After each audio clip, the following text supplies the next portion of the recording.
ও নবী, আপনি গোটা বিশ্বের জন্য রহমত, শুধু মানব গোষ্ঠীর জন্য না, শুধু দানব গোষ্ঠীর জন্য না, জিনদের জন্য না, প্রাণীকুলদের জন্য না, শুধু ফেরেশতাদের জন্য না, গোটা বিশ্বের জন্য বিশ্বনবীকে রহমত বানিয়ে পাঠিয়েছে কে? সবার জন্য রহমত। খোশ মেজাজের মানুষ ছিলেন, নরম দিলের মানুষ ছিলেন। ফাবিমা রাহমাতিম মিনাল্লাহি লিনতা লাহুম ওয়ালাউ কুনতা ফাযযান গালিযাল কলবি লানফাদ্দু মিন হাওলিক। আল্লাহ বললেন, ও নবী, আপনার হৃদয়টা বড় নরম, সফট হার্টেড মানুষ আপনি, কোমল হৃদয়ের মানুষ আপনি, খোশ মেজাজের মানুষ। বিশ্বনবী এত খোশ মেজাজের মানুষ ছিলেন, বিশ্বনবী যেখানেই যেতেন ওখানে মানুষের ভিড় হয়ে যেত। যেখানেই যেতেন পিছু পিছু লোকজন ছুটতো, কারণ খোশ মেজাজের তো, সফট হার্টেড, হৃদয়টা কোমল। ওনার সাথে কথাই বলতে মনে চায়, টাইম পাস করতে মনে চায়। আল্লাহু আকবার। বাচ্চাদের জন্য রহমত। ছোট বাচ্চারা বিশ্বনবীর সামনে যদি কখনো চলে আসতো, বিশ্বনবী ওনার কোমল হাতটা বাচ্চাদের মাথার মধ্যে হাত বুলিয়ে দিতে। এমন কোন বাচ্চা বিশ্বনবীর সামনে দিয়ে ক্রস করতে পারতো না যে বাচ্চার মাথায় বিশ্বনবী হাত বুলাতেন না। নাতিদেরকে অনেক আদর করতেন। হাসান আর হুসাইন রাইহানাতাইন, বিশ্বনবীর সুগন্ধি।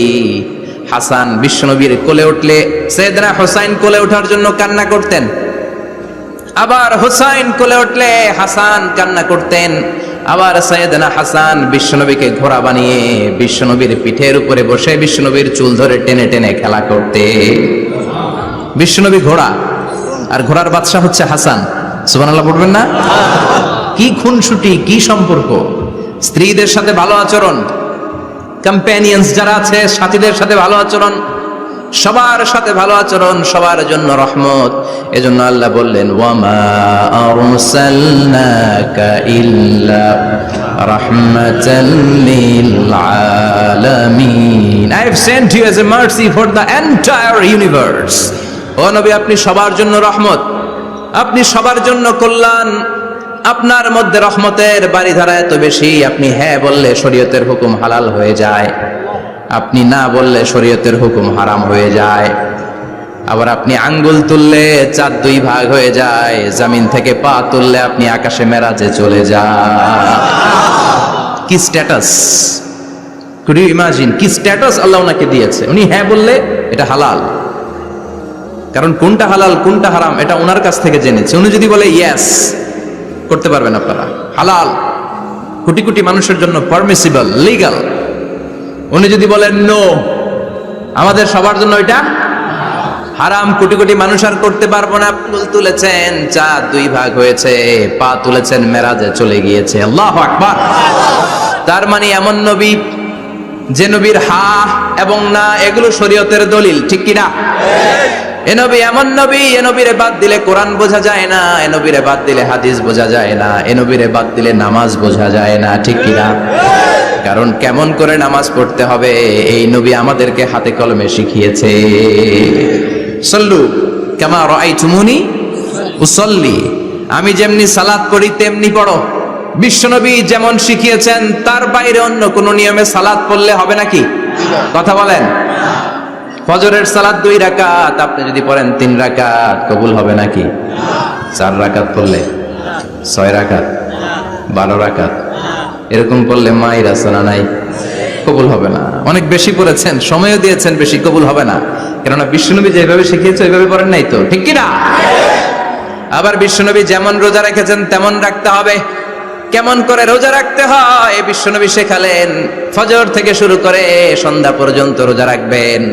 আপনি সকাল থেকে শুরু করে আসর পর্যন্ত রেখে আসরের পর ইফতারি করলে হবে নাকি? কথা বলেন। কারণ বিশ্বনবীর পদ্ধতিতে হয় নাই। আবার এই নবীকে বাদ দিলে হজ বোঝা যায় না, কেননা এই নবী কেমন করে হজ করতে হয় আমাদেরকে শিখিয়েছেন। বিশ্বনবী ওনার পুরো জীবনে 4টা উমরা করেছেন, একটা মাত্র হজ করেছেন। আর বলেছেন, খুযু আন্নী মানাসিকাকুম, কেমন করে হজ করতে হয় আমার কাছ থেকে তোমরা শিখে নাও। হজের সিস্টেম কি আমার থেকে শিখে নাও। মাত্র একবার হজ করেছেন, তাতেই হজের সব আহকামগুলো আমাদের কাছে ক্রিস্টাল ক্লিয়ার, স্বচ্ছ কাচের মতো, স্ফটিক কাচের মতো, স্বচ্ছ পানির মতো, এত সুন্দর তিনি বর্ণনা দিয়েছেন। এই বর্ণনার উপর ভিত্তি করে লক্ষ লক্ষ মানুষ গোটা বিশ্ব থেকে কাবার প্রান্তরে জমা হয়, ঠিক কিনা?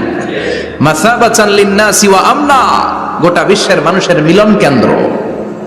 আপনি যখন মসজিদুল হারামে যাবেন, মসজিদে নববীতে যাবেন, দেখবেন আজান হয়ে গেলে লক্ষ লক্ষ মানুষ কাবার দিকে ছুটে, ঠিক কি না?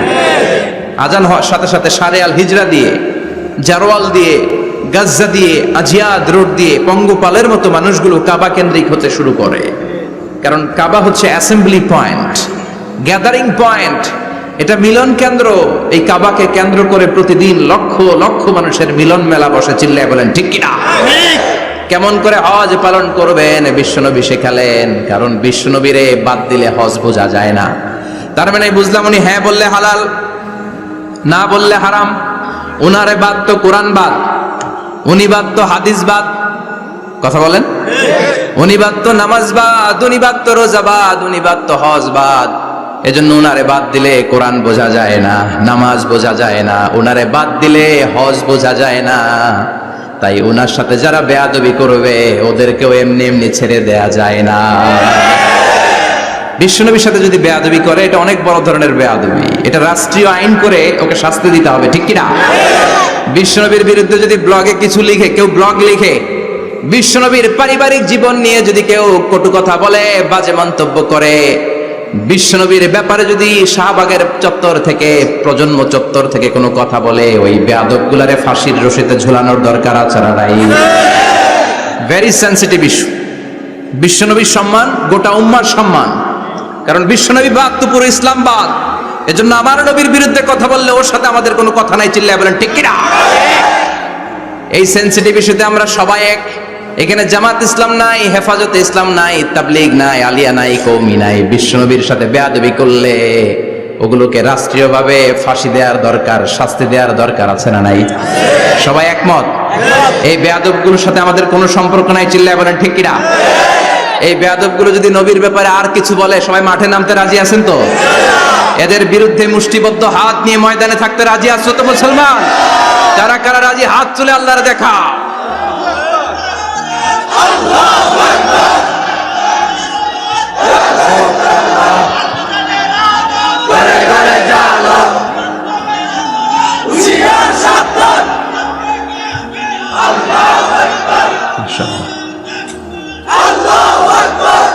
আল্লাহ তুমি কবুল করো। বিশ্বনবীর ভালোবাসা যেন আমরা অন্তরে রাখতে পারি, তুমি তৌফিক দাও। বিশ্বনবীর অনুসরণ এবং ভালোবাসা ছাড়া আল্লাহকে পাওয়া যাবে? আল্লাহকে যে পাইতে চায় হাজরাতের অনুসরণে, আরশ কুরসি লৌহ কালাম না চাইতে পেয়েছে সে। হাজরাতের অনুসরণে, আরশ কুরসি লৌহ কালাম না চাইতে পেয়েছে সে। সুবহানাল্লাহ পড়েন। এজন্য আল্লাহ বললেন, নবী আপনাকে আমি গোটা বিশ্বের মানুষের জন্য রহমত করে পাঠালাম। আবার আপনার চরিত্রটা গোটা বিশ্বের মানুষের জন্য আমি মডেল করে দিলাম। আল্লাহু আকবার। ওয়া ইন্নাকা লাআলা খুলুকিন আযীম। ও নবী, চমৎকার একটা চরিত্রের উপরে আমি আপনাকে প্রতিষ্ঠিত রেখেছি। And verily you are on a very good standard of character. ও নবী, আপনার চরিত্রটা বড় সুন্দর। আপনার চরিত্রের মতো গোটা বিশ্বের কারো চরিত্র হতে পারে? পা থেকে মাথা পর্যন্ত বিশ্বনবীর চরিত্রে একটা কালো দাগ বসানোর মতো ক্ষমতা কারো আছে নাকি? কারণ বিশ্বনবীর চরিত্র হলো কোরআনের চরিত্র। মা আয়েশাকে বলা হলো, মা আমাদের পেয়ারা নবীর চরিত্র কেমন ছিল আমাদেরকে বলে শোনান। মা আয়েশা বললেন, ও সাহাবীরা, বিশ্বনবীর চরিত্র ছিল কোরআনের চরিত্র। কানা খুলুকুহু আল কোরআন। বিশ্বনবীর চরিত্র ছিল কোরআনের চরিত্র। পুরো কোরআনে 30 পারাতে থিওরিটিক্যালি যা বলে শোনানো হয়েছে, বিশ্বনবীর জীবনীতে চরিত্রে প্র্যাকটিক্যালি ওই সব কিছু করে দেখানো হয়েছে। পুরো কোরআনে 30 পারাতে থিওরিটিক্যালি যা বলা, বিশ্বনবীর চরিত্রে প্র্যাকটিক্যালি সেটা করে দেখানো। সুবহানাল্লাহ বাড়িতে দিয়ে বলেন। আবার বিশ্বনবীর আরেক স্ত্রী উম্মে সালামা বলতেন, ইনদামা ইয়ামশি রাসূলুল্লাহ আলাল আরদি কাআন্নাল কুরআনা ইয়ামশি আলাইহি। যখন বিশ্বনবী রাস্তার উপর দিয়ে হেঁটে যেত, মনে হয় কোরআন শরীফটা রাস্তার উপর দিয়ে হেঁটে হেঁটে যায়। কোরআনুল কারীম রাস্তা দিয়ে হেঁটে হেঁটে যাচ্ছে। মনে হচ্ছে যে এটা বিশ্বনবী নয়, এটা জীবন্ত কোরআন। পড়েন আল্লাহু আকবার। এজন্য এই নবীকে আল্লাহ এমন স্ট্যাটাস দিয়েছেন, পৃথিবীর কোন নবীকে তেমন স্ট্যাটাস দিয়েছে নাকি? এই নবীকে আল্লাহ এমন মর্যাদা দিয়েছে, গোটা বিশ্বের কাউকে এমন মর্যাদা দিয়েছে নাকি? এমন কিছু গুণাবলী, ক্যারেক্টারিস্টিক্স আল্লাহ বিশ্ব নবীকে দিয়েছে, পৃথিবীর কোন নবীকে সেগুলো দেয় নাই। সুবহানাল্লাহ। খুশি না বেজার? খুশি তো সবাই? কি দিয়েছেন, কি স্পেশাল এক্সট্রা স্ট্যাটাস আল্লাহ তাআলা বিশ্ব নবীকে দিয়েছেন আমরা শুনি। এক নাম্বার স্ট্যাটাস হলো সাহিবু শাক্কিস সাদর। বিশ্ব নবীর সিনা চাক হয়েছে, পৃথিবীর কোন নবীর সেটা হয় নাই। সুবহানাল্লাহ। দুইবার হয়েছে এটা বিশ্ব নবীর জীবনে। হালিমাতুস সাদিয়ার বাড়িতে যখন দুধ পান করতে গিয়েছিল তখন হয়েছিল, আবার মেরাজের রাতে হয়েছিল। উম্মে হানির ঘর থেকে চলে সাইয়েদনা জিবরাইল বিশ্বনবীকে হাতিমে কাবায় শুইয়ে দিলেন, এরপর গলার নিচ থেকে শুরু করে নাভি পর্যন্ত বুকটা কেটে ফেললেন, বিশ্বনবীর হৃদয়টাকে বের করলেন, জামজামের পানি দিয়ে ধৌত করলেন, আবার পেটের ভেতরে হৃদয়টাকে ঢুকিয়ে দিলেন। দিস ইজ কল্ড শাক্কে সাদার। উর্দু ফার্সিতে বলে সিনা চাক, ইংরেজিতে বলে ওপেন হার্ট সার্জারি। সুবহানাল্লাহ পড়বেন না? আমাদের অনেকের ওপেন হার্ট সার্জারি হয় না, গলা থেকে নাভি পর্যন্ত কাটা, সেলাই করে দিলে আবার বাঁচে। এটা বিশ্বনবীর সিনা চাক থেকে আবিষ্কার হয়েছে। পড়েন আল্লাহু আকবার। যে সমস্ত সাহাবারা বিশ্বনবীকে খালি গায়ে দেখেছে, উদম গায়ে দেখেছে, তারা বর্ণনা করেছে দুইটা কাপড় মাঝখান দিয়ে সেলাই করলে যেমনি দাগ দেখা যায়, আমরা বিশ্বনবীর গলা থেকে নাভি পর্যন্ত এরকম সেলাইয়ের দাগ দেখতে পেয়েছি। শাক্কুস সাদর, special status of the last Messenger Muhammad সাল্লাল্লাহু। আর কোন নবীকে আল্লাহ এটা দেয় নাই। খুশি না বেজার? আবার উনি হলেন সাহিবুল মেরাজ। ওনার মেরাজ হয়েছে, আর কোন নবীর হয়েছে নাকি? কথা বলেন। বিশ্বনবীর হৃদয়টা বড় ভাঙা, কলিজার টুকরা স্ত্রী খাদিজা নাই, যাকে সবচেয়ে ভালোবাসতেন, সবচেয়ে প্যার করতেন, যাকে মাহাব্বাত করতেন। এবং সাইয়েদাতুনা খাদিজার জন্য বিশ্বনবী মা আয়েশাকে ধমকও দিয়েছেন। সাইয়েদাতুনা খাদিজার কথা যখন বিশ্বনবী বলে বেড়ায় মা আয়েশার কাছে, খাদিজার কথা বললে মা আয়েশা বলতেন, ও নবী, কোন জাহিলি যুগে এক বুড়ি মহিলার সাথে আপনার বিয়ে হয়েছিল, মরে গিয়েছে, কবরে শুয়ে আছে। ওই মহিলার পরে কত সুন্দরী সুন্দরী নারীরা আমরা আপনার ঘরে আসলাম, তারপরে ওই বুড়ির কথা আমাদেরকে বলেন কেন? ওই বুড়ির কথা শোনান কেন? বিশ্বনবী রেগে গেলেন। সাইয়েদাতুনা খাদিজাকে বুড়ি বলার কারণে বিশ্বনবী মা আয়েশার চোয়ালটা এইভাবে চেপে ধরেছে। কোনদিন স্ত্রীর গায়ে হাত তোলেননি, শুধু এই একবার খাদিজাকে বুড়ি বলার কারণে মা আয়েশার থুতনি চেপে ধরেছিলেন। আল্লাহু আকবার। আবার বিশ্বনবী বলতেন, রুজিকতু হুব্বাহা, খাদিজার ভালোবাসা আল্লাহ আমার হৃদয়ে ঢুকিয়ে দিয়েছে। আবার বিশ্বনবী দোয়া করলে বলতেন, ও আল্লাহ, ওই কিয়ামতের ময়দানে যেদিন বন্ধু বন্ধুরে চিনবে না, বাবা ছেলেরে চিনবে না, মা তার মেয়েরে চিনবে না, পীর সাহেব মুরিদরে চিনবে না, মুরিদ পীর সাহেবরে চিনবে না, ওই কঠিন দিনে যেন আমি আমার কলিজার টুকরা খাদিজারে ভুলে না যাই। ওই কঠিন দিনে আমি যেন আমার খাদিজারে চিনতে পারি। সুবহানাল্লাহ। তার মানে ভালোবাসা বেশি না কম? সাইয়েদাতুনা খাদিজা ইন্তেকাল করলেন, জাবালে হাজুনের পাশে ওনার কবর। যারা হজ উমরা করতে গিয়েছেন দেখেছেন না, মক্কা একটা কবর আছে, এটা মাকবারাতুল মাআলা। মাআলা, কিন্তু এটারে বাংলাদেশিরা বলে জান্নাতুল মুআল্লা। কি বলে? এটারে জান্নাতুল মুআল্লা বলবেন না, কারণ এই কবরস্থানে অনেক কাফির মুশরিকেরও কবর আছে, তো ওদের কবরস্থান কি জান্নাত হতে পারে? এটাকে মাকবারা বলবেন। মাকবারা মাআলা বা মুআল্লা, আর মদিনায় হচ্ছে মাকবারাতুল বাকিয়া। মুআল্লা কবরস্থান মক্কায়, আর বাকি কবরস্থান মদিনায়। এর পাশে বিশাল এক পাহাড়, হেরেম শরীফ থেকে দেখা যায় জাবালে হাজুন, এর পাদদেশে বিশ্বনবী নিজ হাতে সাইয়েদাতুনা খাদিজাকে কবর দিয়েছেন। কবর দিয়ে সবাই চলে যায়, বিশ্বনবী যায় না। দাঁড়িয়ে দাঁড়িয়ে কাঁদতে লাগলেন। সাইয়েদনা আবু বকর বলে, নবী চলেন ঘরে ফিরে যাই। বিশ্বনবী বললেন, তুমি যাও, আমি যাব না।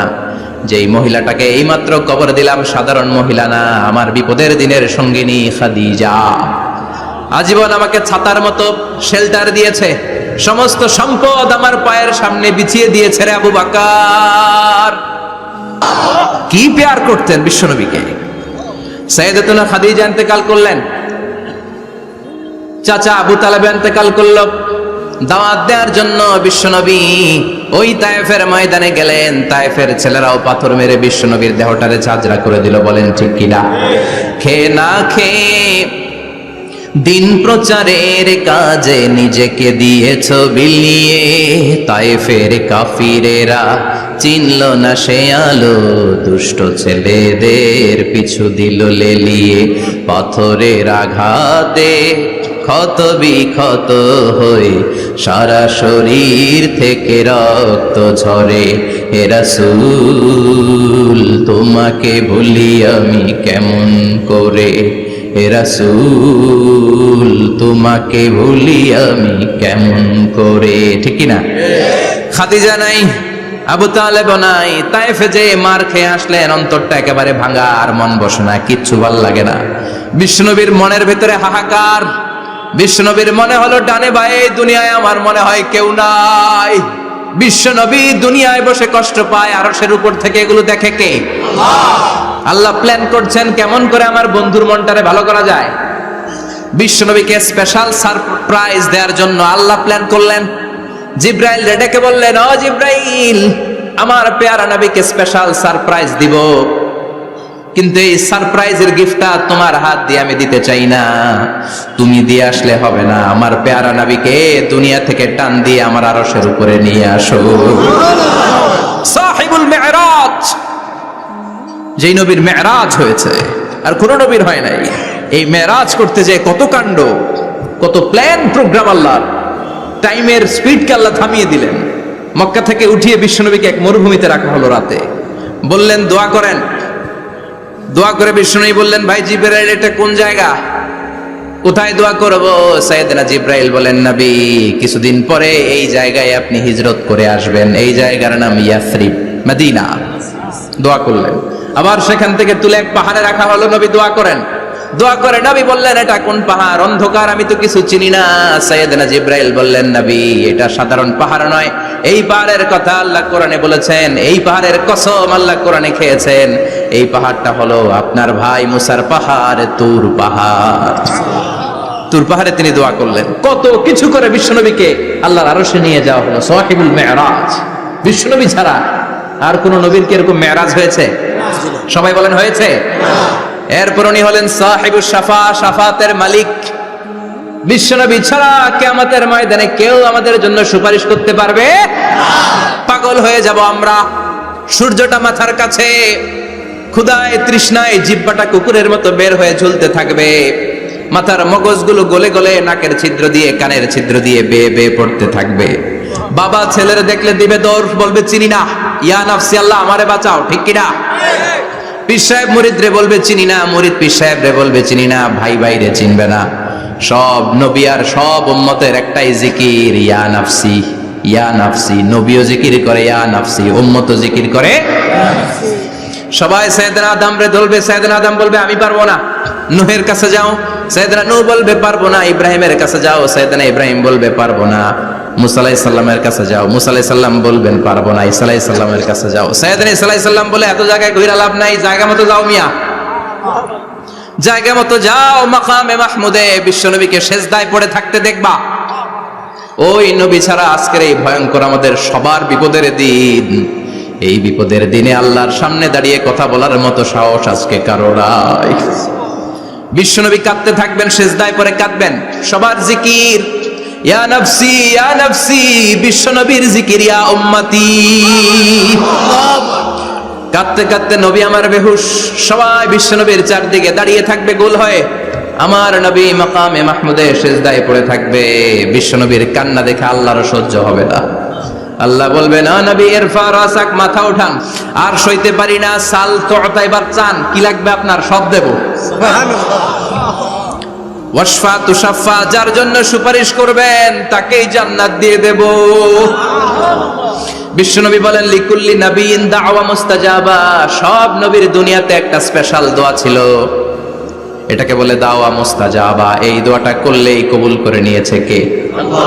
সব নবীর ওই দোয়াটা দুনিয়াতেই করেছেন, শুধুমাত্র কেবলমাত্র বিশ্বনবী তার স্পেশাল দোয়াটা আজ পর্যন্ত, এখন পর্যন্ত করে নাই। বিশ্বনবী বলেন, ওয়া ইন্নী আখতাবিউ দাওয়াতি শাফাআতান লি উম্মতি ইয়াউমাল কিয়ামাহ। আমি আমার দোয়াটা আমি আমার স্পেশাল সাপ্লিকেশনটা কিয়ামতের দিন কঠিন মুসিবতের কালে তোমরা যখন বিপদে পড়ে যাবা, আমার স্পেশাল দোয়াটা ওই দিন করে আমি তোমাদের সুপারিশ করে জান্নাতে পাঠায়া দেব। সাহিবুশ শাফাআ, বিশ্বনবী ছাড়া কথা বলার মতো ক্ষমতা, স্পর্ধা, সাহস সেদিন কারো থাকবে না। চিৎকার করে বলেন ঠিক কিনা? আবার উনি সাহিবুল কাউসার, উনি কাউসারের মালিক। আল্লাহ ওনাকে কাউসার দিবেন। অন্য নবীদেরও দিয়েছে না? কথা বলেন, কাউসার দিয়েছে।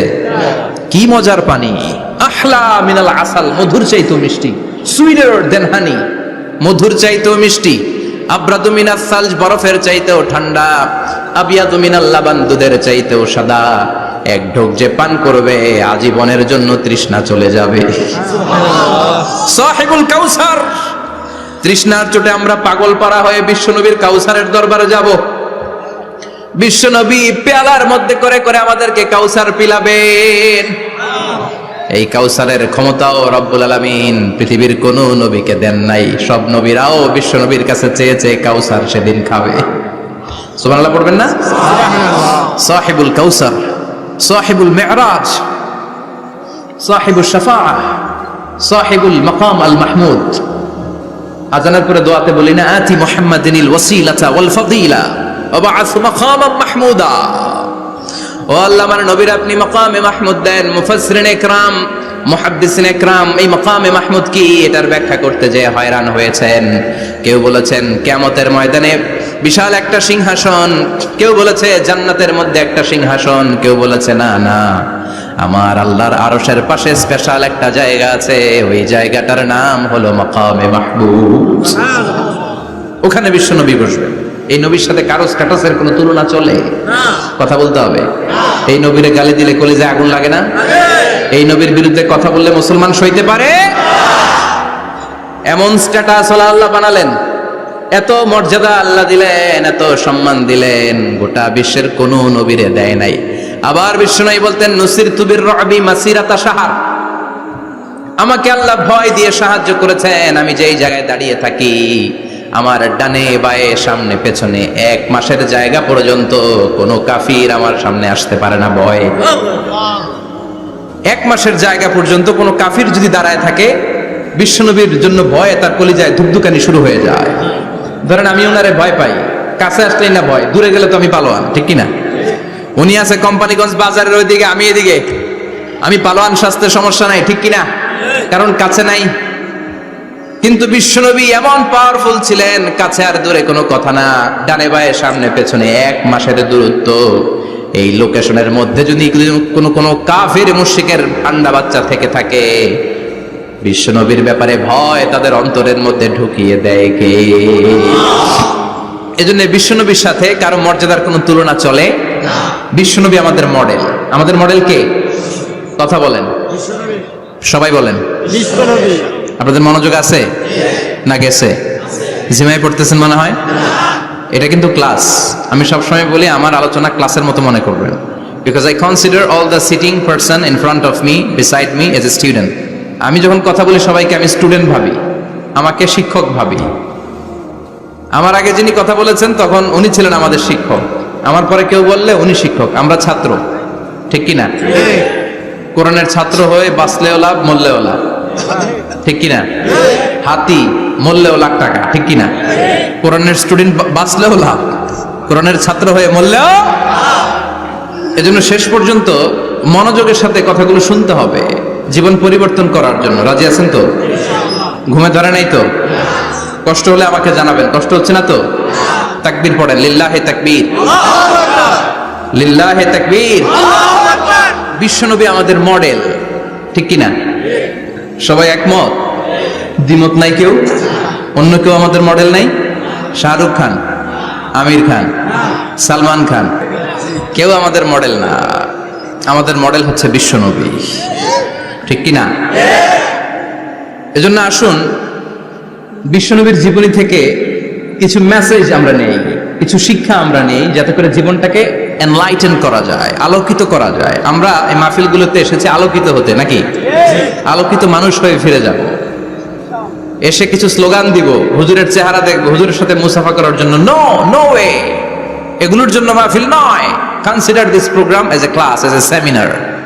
স্পিকাররা আসবে, কোরআন সুন্নাহর আলোকে কথা বলবে, এগুলো আমরা শুনবো, নোট ডাউন করব, মানার চেষ্টা করব, ঠিক কিনা? মানতে রাজি আছেন তো? সবাই রাজি? সবাই? আল্লাহ তুমি কবুল কর, আমিন। আজকে বিশ্বনবীর জীবনী থেকে 3টা কথা শুনবো। এই 3টা কথা শুনে মানার চেষ্টা করব, তারপরে আমরা একসাথে বিদায় নিব। পড়েন ইনশাআল্লাহ। প্রথমে জানবো আমার নবী দেখতে কেমন ছিলেন। জানতে মনে চায় না? চাঁদের চেয়ে সুন্দর ছিলেন, ঠিক কিনা? চাঁদের চেয়ে সুন্দর তুমি নবী আমার কামলিওয়ালা, চাঁদের চেয়ে সুন্দর তুমি নবী আমার কামলিওয়ালা, দু জাহানের বাদশা তুমি প্যারা নবী সাল্লে আলা, দু জাহানের বাদশা তুমি প্যারা নবী সাল্লে আলা, চাঁদের চেয়ে সুন্দর তুমি নবী আমার কামলিওয়ালা, ঠিক কিনা? আমরা হাদিসের আলোকে দেখার চেষ্টা করব আসলে তিনি কতটা সুন্দর ছিলেন। তাহলে প্রথমে শুনবো উনি দেখতে কেমন ছিলেন, তারপর শুনবো ওনার আচরণ কেমন ছিল। দেখতে কেমন ছিলেন মানে বাহিরটা কেমন, আর আচরণ মানে ভিতরটা কেমন, ঠিক কিনা? 3 নম্বরে আমরা শুনবো ওনার মেধা, বুদ্ধি, ইন্টেলেকচুয়াল ক্যাপাসিটি কেমন ছিল। কষ্ট হয়ে যাচ্ছে না তো? আলোচনা কঠিন মনে হচ্ছে? তাহলে প্রথমে শুনবো ফিজিক্যাল ক্যারেক্টারিস্টিক্স, তারপরে শুনবো বিহেভিয়ারিয়াল ক্যারেক্টারিস্টিক্স, এন্ড ফাইনালি আমরা শুনবো ইন্টেলেকচুয়াল ক্যারেক্টারিস্টিক্স। প্রথমে শুনবো দেখতে কেমন, তারপরে শুনবো আচরণ কেমন, এরপরে শুনবো বুদ্ধি কেমন। পড়েন ইনশাআল্লাহ। ইনশাআল্লাহ। শুনতে রাজি আছেন তো? প্রথম পয়েন্টে আমরা শুনবো আমার নবী দেখতে কেমন ছিলেন। বিশ্বনবী ঈসা ইসলাম দেখতে অনেক সুঠাম একজন মানুষ ছিলেন, শক্তিশালী একজন পুরুষ ছিলেন, অসাধারণ একজন পার্সোনালিটি ছিলেন, ঠিক কিনা? উনি এত শক্তিশালী ছিলেন, বিশ্বনবী বলতেন আমার ডান হাতের ভেতরে আল্লাহ জান্নাতের 40 জনের শক্তি ঢুকিয়ে দিয়েছে। উনি মক্কার সবচেয়ে বড় কুস্তিগির রুকানাকে ধরে মাটিতে 3 বার আছাড় মেরেছেন। শক্তি বেশি না কম? সুবহানাল্লাহ পড়বেন না? যৌবনকে ধরে রাখতে হবে, ঠিক কিনা?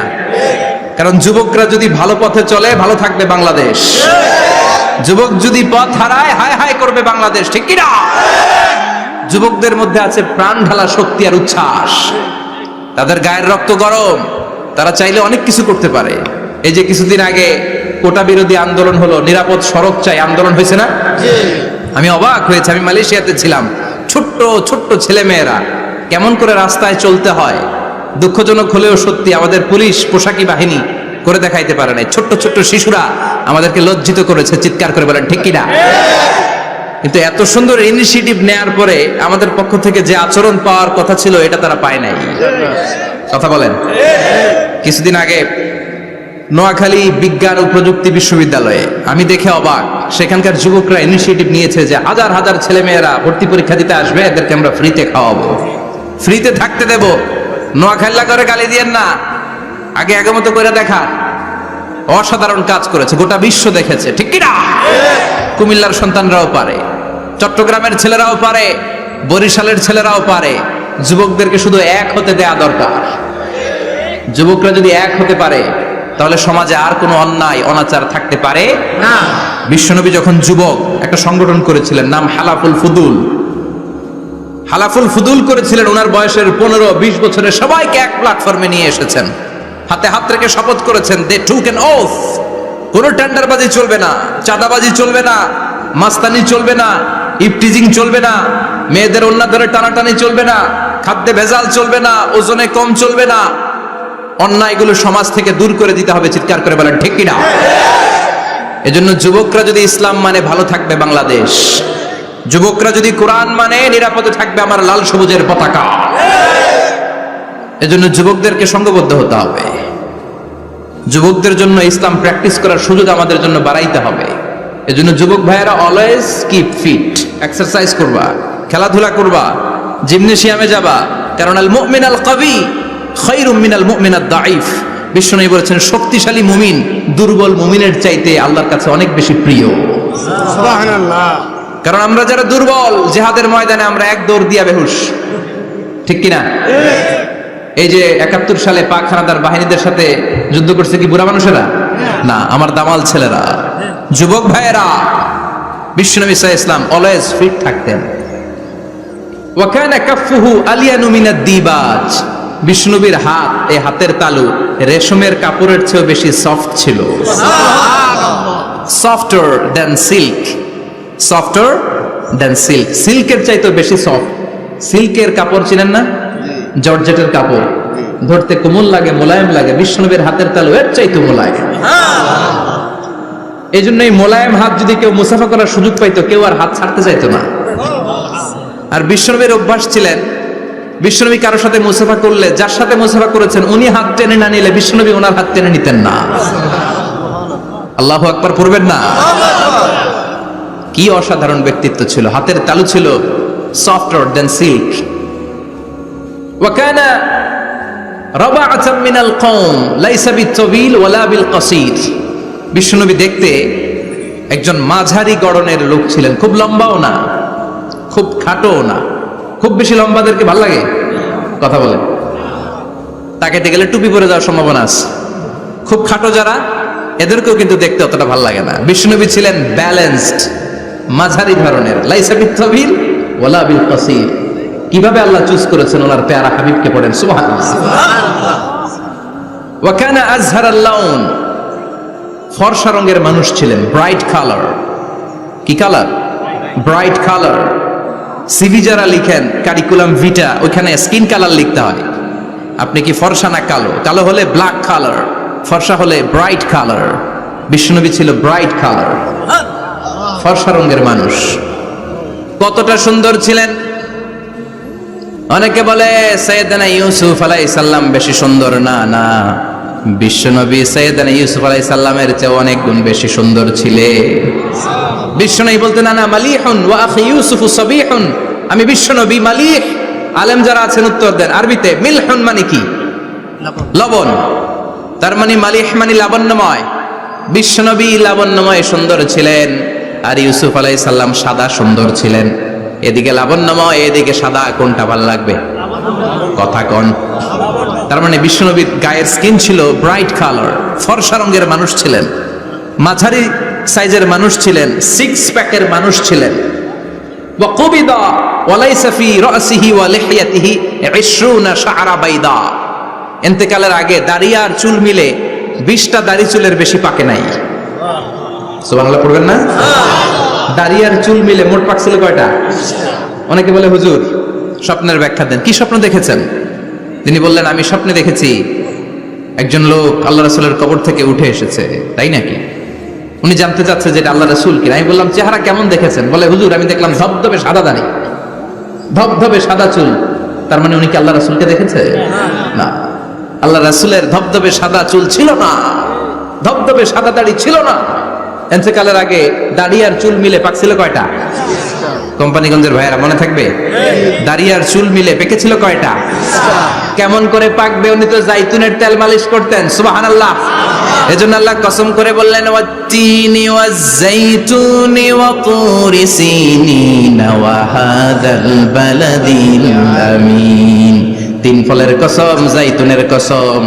এই তিন জাইতুন যারা খাবে তাদের দাড়ি চুল সহজে পাকবে না। জাইতুন চিনেন? Olive oil. জলপাই আছে না? আরব দেশের জলপাইকে বলে জাইতুন। তামবুতু বিদ্দিহিনি ওয়া সিবগিল লিল আকিলিন। এটার অনেক কাজ। এটা খাওয়া যায়, মালিশ করা যায়, আবার এই জাইতুনের ডাল ভেঙে মেসওয়াকও করা যায়। বলেন ঠিক কিনা? বিষ্ণুই বলতেন নি'মাস সিওয়াকিয়া জাইতুন, জাইতুনের ডালের মেসওয়াক কতই না চমৎকার মেসওয়াক। ফাইন্নাহা সিওয়াকি ওয়া সিওয়াকুল আমবিয়া মিন ক্বাবলি, কেননা জাইতুনের ডাল আমার মেসওয়াক, আর আমার আগে যত নবী দুনিয়া এসেছে সব নবীরা জাইতুনের ডাল দিয়ে মেসওয়াক করেছে। এই জাইতুনের তেল আপনার বাজারে পাবেন। অলিভ অয়েল বলে জিজ্ঞেস করলে দিয়ে দিবে। কি অয়েল? এটা দাড়িতে মাখলে দাড়ি পাকে না, দেরিতে পাকে। চামড়ায় লাগালে ম্যাসেজ করলে চামড়ার ভাঁজগুলো পড়বে না, আপনার স্কিন সুন্দর থাকবে। বিশ্বনবী এটা মাখতেন, এজন্য দাড়ি আর চুল তেমন একটা পাকে নাই। আওয়াজ করে পড়তে হবে আল্লাহু আকবার। তুলুশ শা'r ইলা শাহমাতাইল উযুন। এবার শুনি বিশ্বনবীর চুল কেমন ছিল। বিশ্বনবীর চুল মাঝে মাঝে এই কানের লতি বরাবর আসতো। ইলা শাহমাতাইল উযুন, মানে বড় চুল রাখতেন। হেয়ার কাটটা ছিল লং হেয়ার কাট, মাঝে মাঝে কানের লতির মাঝামাঝি, আর কখনো কখনো কাঁধ বরাবর। ইলাল মানকিবাইন, 3 সিস্টেমে রাখতেন, কানের মাঝ, কানের লতি, কাঁধ বরাবর। ইয়াংরা মহা খুশি যে বড় চুল রাখার দলিল পাইছি। সুন্নতের নিয়তে রাখতে হবে, একটা ভদ্র কাটিং হইতে হবে। আর ইউনিভার্সিটি আর স্কুলের স্টুডেন্ট হলে ইউনিভার্সিটির ড্রেস কোড, হেয়ার কাট মেনে চলতে হবে, ঠিক কিনা? আর সুন্নাতের নিয়তে যদি রাখতে চাও, একটা ভদ্রতা থাকতে হবে, একটা সৌন্দর্য থাকতে হবে। ইদানিং অনেক ছেলেরা খুব অদ্ভুত কাটিং দেয়, এই হেয়ার কাট গুলো নিষিদ্ধ। একটা হেয়ার কাট আছে কাজাহ, নাহা রাসূলুল্লাহি আনিল কাজাহ, বিশ্বনবী কাজাহ কাটিং দিতে নিষেধ করেছেন। কাজাহ মানে চুলের কিছু অংশ ট্রিম করে চামড়ার সাথে লাগানো, কিছু অংশ বড় বড়, এরকম আছে না নাই? এটারে আমি বলি ঘোড়া কাটিং। কি কাটিং? ঘোড়া কাটিং। ঘোড়ার মাথায় এরকম লম্বা চুল আছে না নাই? কেউ যদি এখানে থেকে থাকো, মাইন্ড করো না, নেক্সটে আর এই হেয়ার কাট নিবা না, ঠিক কিনা? কাজে আছি তো। আমার যুবকরা পছন্দ করে বেশি, আমিও পছন্দ করি ওদেরকে খুব বেশি। ওরা আমার কথা বুঝে বেশি, আমিও ওদের হৃদয়ের কথা বুঝি বেশি, এজন্য এগুলো ভালোবেসে বলি। যদি কেউ নিয়ে থাকো এই নিষিদ্ধ হেয়ার কাট, সামনে আর নিবা না, ইনশাআল্লাহ পড়ো। আর জোরে ইনশাআল্লাহ। ওয়া কানা ইউফাররিকু বাইনা শা'রি, চুলের মাঝখানে বিষ্ণুনবী সিঁথি করতেন। আপনারা কাজী নজরুল ইসলামের ছবি দেখেছেন? দেখবেন যে উনি মাঝখানে সিঁথি করতেন। বিষ্ণুনবী এভাবে মাঝখানে সিঁথি করে সিঁথির মাঝখানে আতর ঢেলে দিতেন। কেন ঢেলে দিতেন? যেখানেই সেজদা দিতেন ওই জায়গায় আতরের ঘ্রাণে আমুদ হয়ে যেত। আরিদুস সদর, বুকটা ছিল প্রশস্ত। ওয়া কানা বাইনা কাতিফাইহি খাতামুন নবুওয়া, আর পিঠের মধ্যে কাজিররিল হাজালা, কবুতরের ডিমের মতো একটা মাহরুন নবুওয়া ছিল। উনি যে শেষ নবী, উনি যে প্রফেট, দ্য লাস্ট মেসেঞ্জার, এটা প্রমাণ আল্লাহ সিল মেরা দিছে। বাম দিকের কাঁধে, ডান দিকে না। কোন দিকে? সাহাবারা যারা এটা দেখেছেন তারা বলেছেন যে আমরা দেখেছি এর মধ্যে কিছু চুলও ছিল, একটু লালচে ছিল, একটু উঁচু ছিল। একদিন বিশ্বনবী বললেন, বান্দার কোনো হক আল্লাহ কোনোদিন ছেড়ে দেয় না। আল্লাহর হক আল্লাহ মাফ করে, বান্দার হকের মাফ নাই। যদিও আমি নবী, আমার উপর যদি কোনো হক থাকে বলো, আমি দিয়ে দেব। কোন সাহাবী দাঁড়ায় না। এক সাহাবী দাঁড়িয়ে বললেন, নবী, যুদ্ধের ময়দানে চাবুক চালানোর সময়, লাঠি চালানোর সময় এক কাফেরকে মারতে যেয়ে আপনার লাঠির বাড়ি আমার পিঠের মধ্যে পড়েছে। আপনি যেহেতু এই কেসাসটা আদায় করতে চান, আপনার পিঠে আমি লাঠির বাড়ি মেরে এটারে শোধবোধ করে দিতে চাই। সাইয়েদনা ওমরে ফারুক হাতের জামা এরকম পড়তে শুরু করছে, আয় এদিকে আয়, তোরে শোধবোধ করাই। বিশ্বনবী বললেন, ওমর রাখো, এটা বান্দার হক, মিটাতে দাও। বিশ্বনবী বললেন, আসো তুমি এসে আমার পিঠে লাঠি দিয়ে চাবুক দিয়ে বাড়ি মারো। সাহাবী বলে, ও নবী, তখন দুর্ভিক্ষের সময়ের যুদ্ধ ছিল, আমাদের গায়ে জামা ছিল না। যখন আপনি আমার চাবুকটা পিঠের মধ্যে মেরেছেন, আমার পিঠে তখন জামা ছিল না। আপনি যদি যথা নিয়মে কেসাসটা আদায় করতে চান, আপনার জামাটা খুলেন, খালি পিঠের মধ্যে বাড়িটা মারিস। এবার ওমরে ফারুককে ধরে কে? এদিকে আয়, তোরে দেখাইতেছি। বিশ্বনবী বললেন, ওমর থামো, মারতে দাও। বিশ্বনবী উনার জুব্বাটা উপরের দিকে উঠালেন, পিঠের মধ্যে বাড়ি দেওয়ার জন্য ওই সাহাবীকে ডাকলেন। ওই সাহাবী বিশ্বনবীকে পিছন দিক থেকে জড়িয়ে ধরে ওই মোহরে নবুয়তের মধ্যে চুমু দিয়ে ফেলেছে। সাহাবী বললেন, নবী গো, এই নাটক করার জন্য আপনি আমারে মাফ করে দিয়েন। আপনি বিশ্বনবী, উদম গায়ে আপনারে দেখা যায় না, খালি গায়ে আপনারে দেখা যায় না। শুনেছি আপনার পিঠের মধ্যে মোহরে নবুয়ত আছে। অনেক দিনের সাধনা, জল্পনা কল্পনা, আপনার মোহরে নবুয়তে আমার ঠোঁটটা আমি লাগাবো। আপনার মোহরে নবুয়তের মধ্যে আমার ঠোঁটটা লাগে, আমার ঠোঁটটারে আমি জাহান্নাম থেকে পরিত্রাণ করাবো। এজন্য প্ল্যান প্রোগ্রাম করে এতক্ষণ আপনার জামাটা খুলতে বলেছি। আপনার উপরে আমার কোনো হক নাই। আমার আব্বা মা, আমার সম্পদ, আমার জীবন আপনার জন্য কোরবান গো নবী। বিশ্বনবীর পিঠে বাম দিকে খাতামুন নবুওয়া ছিল, মাহরে নবুওয়া। কোন বর্ণনা এসেছে উনি এই মাহরে নবুওয়া দিয়ে পিছন দিকে দেখতেন। বিশ্বনবী যখন নামাজ পড়তেন উনি বলতেন, ইস্তাকিমু ওয়া আ'তাদিলু ইয়ারহামুকুমুল্লাহ, কাতার সোজা করো, ফাঁকা জায়গা বন্ধ করে দাও, কারণ আমি সামনে যেমনি দেখি পেছনেও তেমনি দেখি। অনেকে বলেন বিশ্বনবী পেছনে দেখতেন এই মাহরে নবুয়তের জায়গাটা দিয়ে। এটা ছিল বিশ্বনবীর behind CC camera, behind close circuit camera. আল্লাহু আকবার। বিশ্বনবী ছাড়া কোন নবীর পিঠে এরকম মাহারে নবুয়া ছিল নাকি? কথা বলেন। এজন্য ওই নবীরে গালি দিলে সহ্য হয়? কথা বলেন, সহ্য হয়? আবিয়াদুল ইবতাইন, বগল ছিল শুভ্র সাদা। আমাদের বগল কি সাদা? দুর্গন্ধ, কুৎসিত, কালো, তাই না? বিশ্বনবীরটা কালো? কথা কন, শুভ্র সাদা। আমরা দোয়া করি এভাবে। বিশ্বনবী মাঝে মাঝে দোয়া করতে করতে, বৃষ্টির জন্য যখন দোয়া চাইতেন, আরাফার ময়দানে যখন দোয়া চাইতেন, দোয়া করতে করতে হাতটারে উপরের দিকে করতেন। সবাই এরকম হাত তোলেন, সবাই হাত তোলেন। বিশ্বনবী মাঝে মাঝে আবেগের চোটে এইখান থেকে হাতটা এই জায়গায় নিয়ে যেতেন। সুবহানাল্লাহ। বিশ্বনবী যখন হাত আবেগের চোটে উপরের দিকে উঠাতেন, বিশ্বনবীর বগল দেখা যেত। সাহাবারা বলতেন হাত্তা ইউরা বায়াদু ইবতাইহি, এই সুযোগে আমরা দেখতাম ওনার বগলটা ধবধবে সাদা, কোনো দাগ ছিল না। মুস্তাওয়াল জাবিন, প্রশস্ত ললাট ছিল। আসাম্মুল আনফ, খাড়া নাক ছিল। বিশ্বনবীর নাক কিন্তু বোচা ছিল না। এরকম চারটা নাকরে আপনারা কোম্পানিগঞ্জে কি বলেন? চাকমা, কি নাক? হ্যাঁ, বুসা, নাক বুসা বা বোচা। বিশ্বনবীর নাক এই চাকমা স্টাইলে নাক ছিল না, খাড়া ছিল, খাড়া নাক ছিল। সুবহানাল্লাহ পড়ুন। মুফাল্লিজুল আসনান, দাঁতগুলো ছিল পরিপাটি। বিশ্বনবীর দাঁতের দিকে তাকালে, বিশ্বনবীর হাসির দিকে তাকালে মনে হতো হাসিতে যেন মুক্তা ঝরে। বিশ্বনবী দেখতে কেমন ছিল আন্দাজ পাচ্ছেন না মোটামুটি?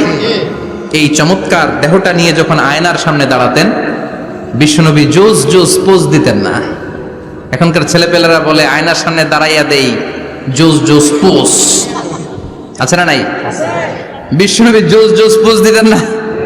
বিশ্বনবী আয়নার সামনে দাঁড়িয়ে বলতেন আল্লাহুম্মা হাসানতা খালকি ফাহসিন খুলুকি, ও আল্লাহ, আমার চেহারাটা যেমনি আপনি সুন্দর বানিয়েছেন, আমার হৃদয়টারেও সুন্দর করে দেন।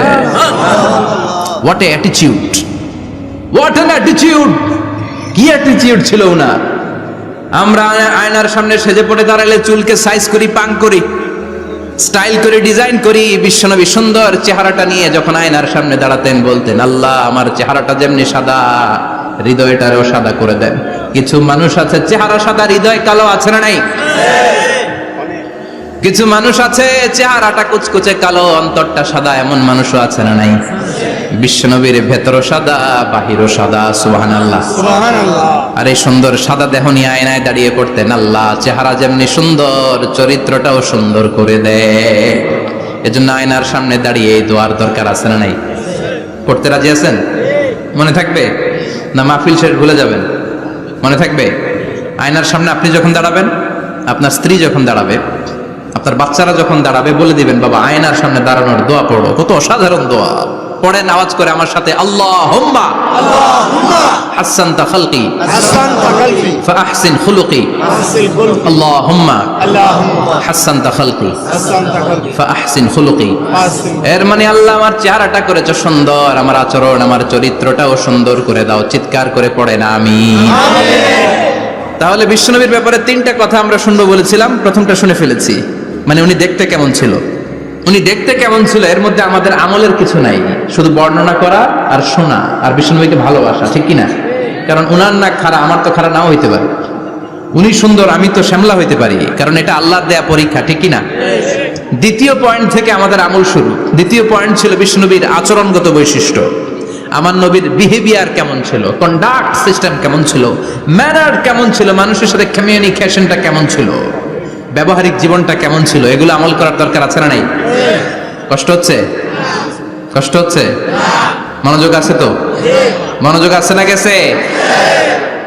আমরা এবার শুনবো বিশ্বনবীর আচরণ কেমন ছিল। বিশ্বনবী যখন রাস্তা দিয়ে হাঁটতেন, ইয়ামশি হাউনান, বিনয়ের সাথে হাঁটতেন। ইয়ামশি হাউনান, রহমানের বান্দারাও বিনয়ের সাথে রাস্তা দিয়ে হাঁটে, ঠিক কিনা? وعباد الرحمن الذين يمشون على الأرض هونا وإذا خاطبهم الجاهلون قالوا سلاما।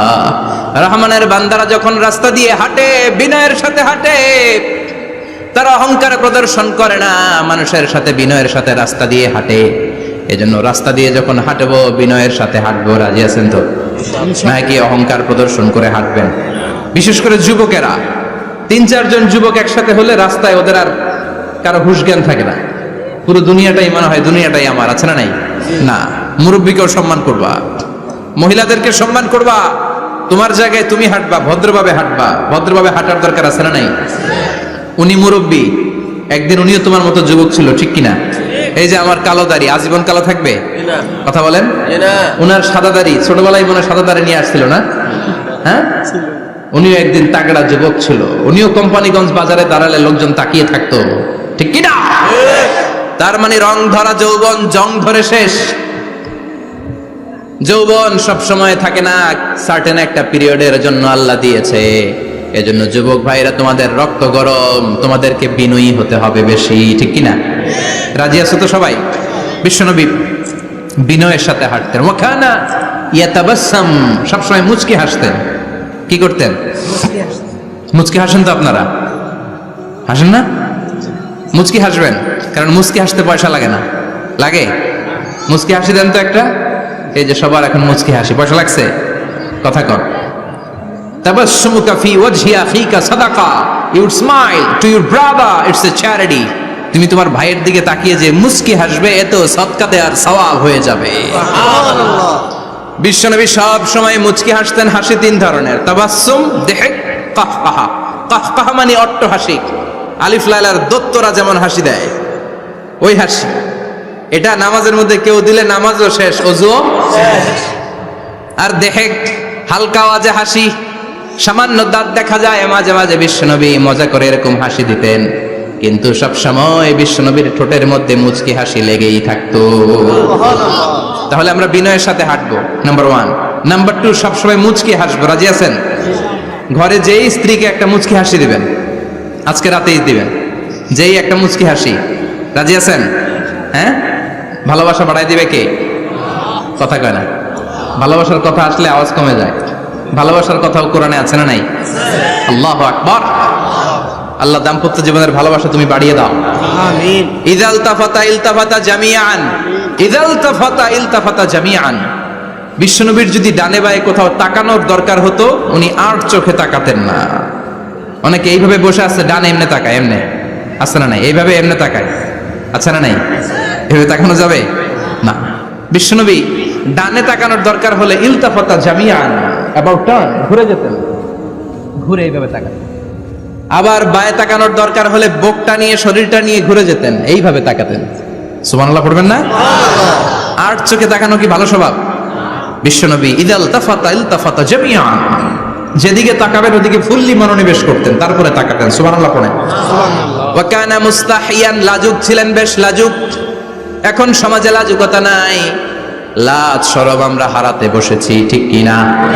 বিশ্বনবী আসাদ্দু হায়াআন মিনাল আযরা ফি খিদ্রিহা, যেই মেয়েদের বিয়ে হয় নাই, এমন ভার্জিন নারী, কুমারী নারী যারা পর্দার ভেতরে অনেক লাজুক হয়ে বসে থাকে, বিশ্বনবী পর্দার আড়ালে ওই কুমারী নারীদের চাইতেও বেশি লাজুক ছিলেন।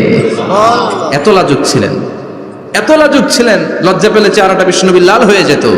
ছোট্টবেলায় হালিমাতুস সাদিয়ার বাড়িতে যখন দুধ খেতে গিয়েছিলেন, বিশ্বনবীর দুধ মা হালিমাতুস সাদিয়া বলে, এই কুরাইশি মুহাম্মদ ছেলেটাকে কখনো কাঁদতে দেখি নাই। ক্ষুধা লাগলেও কাঁদে না, ব্যথা পেলেও কাঁদে না, শুধু লজ্জাস্থানের জায়গা থেকে কাপড়টা একটু সরে গেলে ছোট্ট মুহাম্মদ চিৎকার দিয়ে ওঠে। কি বোঝে সে? ক্ষুধা লাগলেও কাঁদতো না, ব্যথা পেলেও কাঁদতো না, লজ্জাস্থানের জায়গা থেকে কাপড় সরে গেলে বিশ্বনবী চিৎকার দিয়ে উঠতেন। সুবহানাল্লাহ পড়ে। এজন্য লজ্জা শরমের দরকার আছে না নাই? ইযা লাম তাস্তাহি ফাসনা মা শিতা, যদি লজ্জা শরম না থাকে যা মন চাই তাই করতে পারো। এটা আমাদের বাংলাদেশে ব্যাপক, লাজ শরম কিচ্ছু নাই। এজন্য লাজুকতার বড় দরকার। যেখানে যার বসা দরকার সে সেখানে যাবে। কিয়ামতের আগে যেই লোক যেই চেয়ারে বসার দরকার ওই লোক ওই চেয়ারে বসবে না। এটা হলো কিয়ামতের আলামত। জোরে কোন ঠিক কিনা? সভাপতি হওয়ার যোগ্যতা নাই, সভাপতি হয়, আছে না নাই? আছে। সেক্রেটারি হওয়ার যোগ্যতা নাই, সেক্রেটারি হয়, এরকম সমাজে আছে না নাই? নেতা হওয়ার যোগ্যতা নাই, নেতা হয়, আছে না নাই? সবগুলো কিয়ামতের আলামত। আমার বিশ্বনবী এমন লাজুক ছিলেন, বিশ্বনবীর মতো এমন লাজুক নবী আর কেউ ছিল নাকি? কথা বলেন। ওয়া কানা আসহাবুল মাইমানা, বিষ্ণুনবী ডানপন্থী ছিলেন। কি পন্থী? কি পন্থী? মুষ্টিবদ্ধ ডান হাতটাকে এরকম উপরের দিকে করেন আর চিৎকার করে বলেন বিশ্বনবী কোন পন্থী ছিল? আমরা কোন পন্থী? জান্নাতে কারা ঢুকবে? কোন বামপন্থীর স্থান জান্নাতের ভেতরে হবে? চিৎকার করে বলেন কোন নাস্তিক জান্নাতে ঢুকতে পারবে? এজন্য নবীদের মতো ডানপন্থী হতে হবে, যেরকম ঠিক কিনা? বিশ্বনবী সব ভালো কাজগুলো ডান দিক দিয়ে করতে পছন্দ করতেন। জামা পরলে ডান দিক দিয়ে, খাবার বিতরণ করলে ডান দিক দিয়ে, মুসাফা করা শুরু করলে ডান দিক দিয়ে, ডান দিক দিয়ে ভালো কাজ বিশ্বনবী পছন্দ করতেন। সুবহানাল্লাহ পড়েন। আসহাবুল মাইমানা, বিশ্বনবী মেহমানদারি করতে পছন্দ করতেন। আমরা করি তো? মেহমানদারি করান? মেহমান ঘরে আসলে ভালো লাগে? খারাপ লাগে কার কার দেখি? সবার ভালো লাগে, কিন্তু আমরা অনেকে খুশি হই না। মেহমান আসলে নাখোশ হই, নিজে খাইতে পাই না। মেহমান আইছে কে? খাওয়ামো করতে, খাওন নাই, যেন ও খাওন বানাইছে। খাওন পাঠায় কে? আল্লাহ। রিজিক দেয় কে? আল্লাহ। গোটা বিশ্বের সবাই মিলে আমরা একটা চাল বানাতে পারবো নাকি? ও মিয়া চাইনিজ চাউল না, চাইনিজ ডিম না, ওগুলা সবাই পারে, ঠিক কিনা? আল্লাহর বানানো ন্যাচারাল চাল, গাছের মধ্যে হওয়া যেই চাল, ধান আল্লাহ তৈরি করেছে, এরকম ধান, এরকম একটা পেয়ারা, এরকম ছোট্ট একটা কমলার টুকরা গোটা বিশ্বের সবাই মিলে বানাতে পারে নাকি? এজন্য রিজিকের মালিক কে?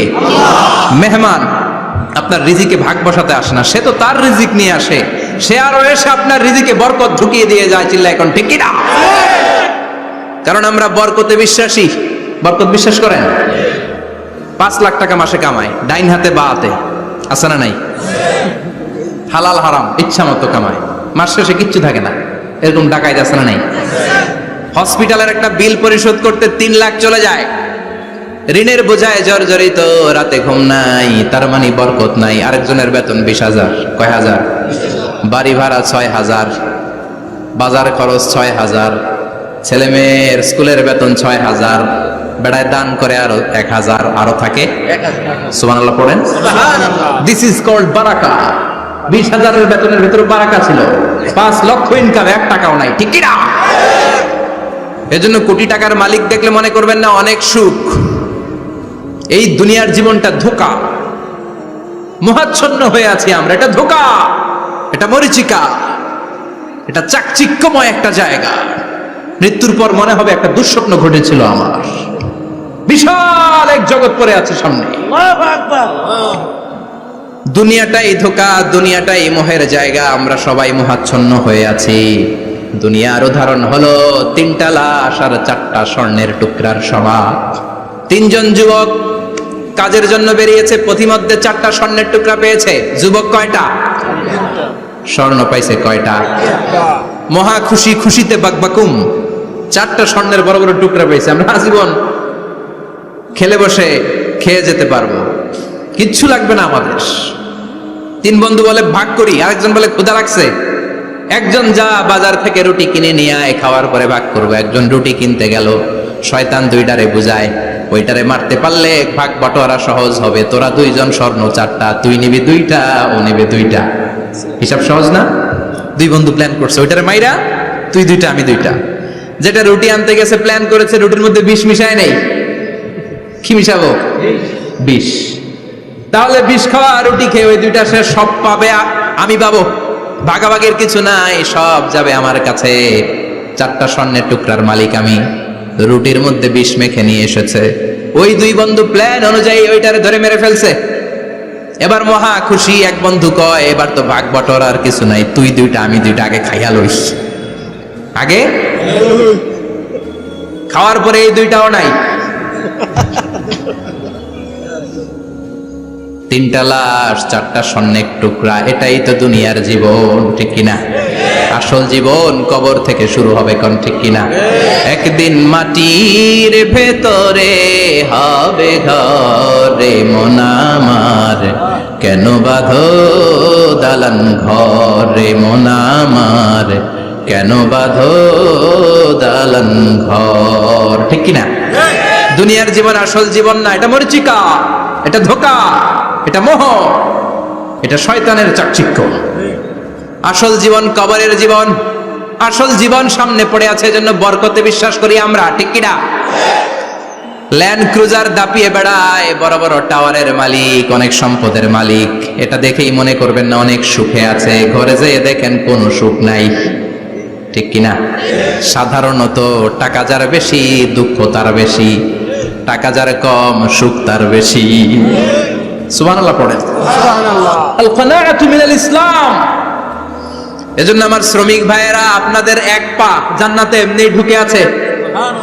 নামাজ পড়বেন, মা বাবার খেদমত করবেন, ইসলামের নিয়মগুলো মানবেন, দ্বিতীয় পাটাও জান্নাতে ঢুকায় দিবে কে? আর যারা কোটি কোটি টাকার পাহাড় বানিয়েছে, ওদের হিসাবের ফিরিস্তি অনেক বড়। বিশাল বাড়ির মালিক, ল্যান্ড ক্রুজার চালায়, সাবরোলেট চালায়, পোরশে, ফারারে, ল্যাম্বরগিনি চালায়, আছে না নাই?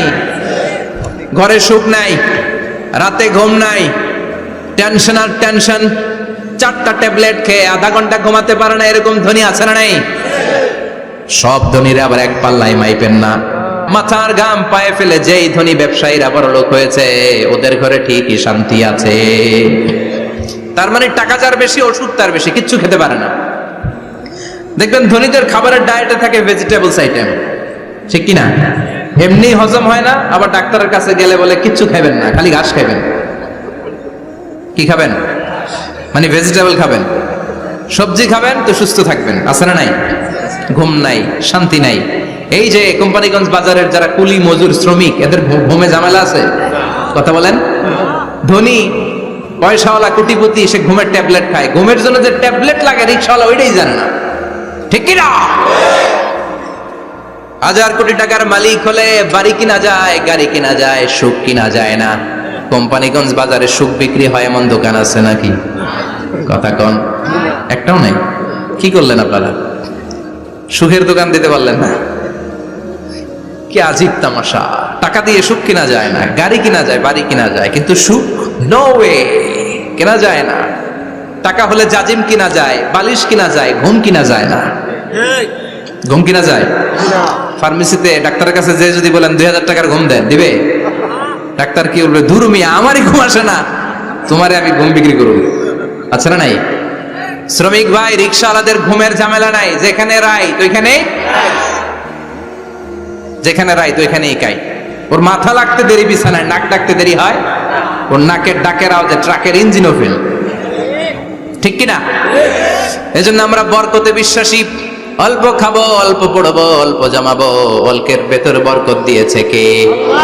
এজন্য মেহমান আসলে বিশ্বনবী খুশি হতেন, আমরাও মেহমান আসলে খুশি হব। রাজি আছি না নাই? সবাই রাজি? মেহমানদারি করাবেন তো? এরপরে বিশ্বনবী ইনসাফ করতেন। কি করতেন? ইনসাফ করতেন। বিচার করার সময় বিশ্বনবী ইনসাফ করতেন। গোটা বিশ্বকে ইনসাফ শিখিয়েছেন বিশ্বনবী। আমাদের দেশেও তো ইনসাফ হয় না? হাইকোর্টে, সুপ্রিম কোর্টে, গ্রাম্য সালিশে আছে? আছে?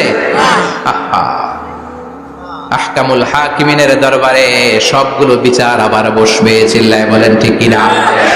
মিয়া, দুনিয়াতে বিচারপতি বিচারের রায় দেয়, ওই বিচারপতিরও বিচার আছে না নাই? সবচেয়ে বড় বিচারপতির নাম কি? বিশ্বনবী ইনসাফ করে গোটা বিশ্বকে দেখিয়ে গেলেন কেমন করে বিচার করতে হয়। বিশ্বনবীর কাছে কখনো বিচার আসলে বিশ্বনবী দুই পক্ষের কথা শুনে রায় দিতেন। পড়েন সুবহানাল্লাহ। সব সময় দুই পক্ষের কথা শুনে রায়। এখন কি দুই পক্ষকে সমান প্রিভিলেজ দেয়া হয়? কথা বলেন। কারণ কোরআন দিয়ে বিচার হয় না। কোরআন দিয়ে বিচার হোক আমরা চাই কি চাই না? আমার সংসদ ভবনের ভেতরে কোরআনের আইন দিয়ে সংসদ ভবন কায়েম হোক আমরা চাই কি চাই না? সেনাবাহিনীর ভেতরে দরবার হলগুলোতে যখন আলোচনা বসে কোরআন মাঝখানে থাকবে, চিল্লায় বলেন ঠিক কিনা? দেশের সবগুলো ক্যান্টনমেন্টের ভেতরে কোরআন থাকার দরকার আছে না নাই? সবগুলো আদালতের ভেতরে কোরআন থাকার দরকার আছে না নাই? কোরআনের আইন অনুযায়ী আমার দেশের সব নিয়ম কানুন চলবে আমরা চাই কি চাই না? এই কোরআনের আইনের বিরুদ্ধে যদি কোনো আইন পাশ করা হয়, আমরা ওই আইনের বিরুদ্ধে চিৎকার করে বলেন ঠিক কিনা? আমরা এই কোরআনের জন্য সব বাজি রাখতে রাজি আছি। আমরা জীবন বাজি রাখতে রাজি আছি। আমরা দেহের তাজা রক্ত বিলিয়ে দিতে রাজি আছি। জোরে বলেন ঠিক কিনা? কোরআনের জন্য কে কে ময়দানে থাকতে রাজি আছেন? হাত উঁচু করে আল্লাহর দেখা।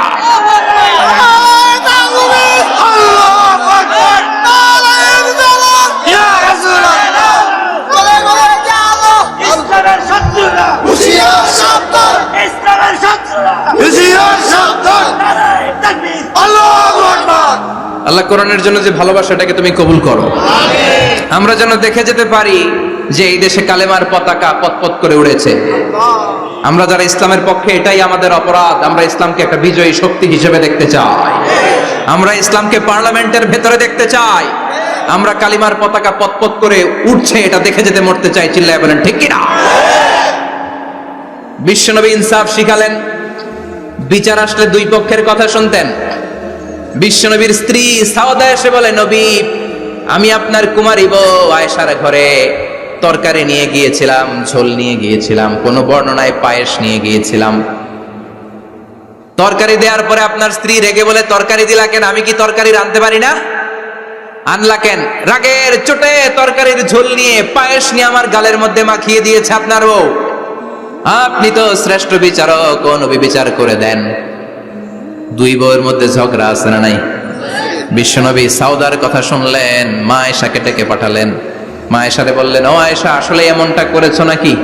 মা আয়েশা বলে, নবী তখন আমার মেজাজটা বড্ড গরম ছিল, রাগের মাথায় ঝোল নিয়ে আমি সাউদার মুখে লাগিয়ে দিয়েছি, আসলে কাজটা ঠিক হয় নাই, আমারে ক্ষমা করেন।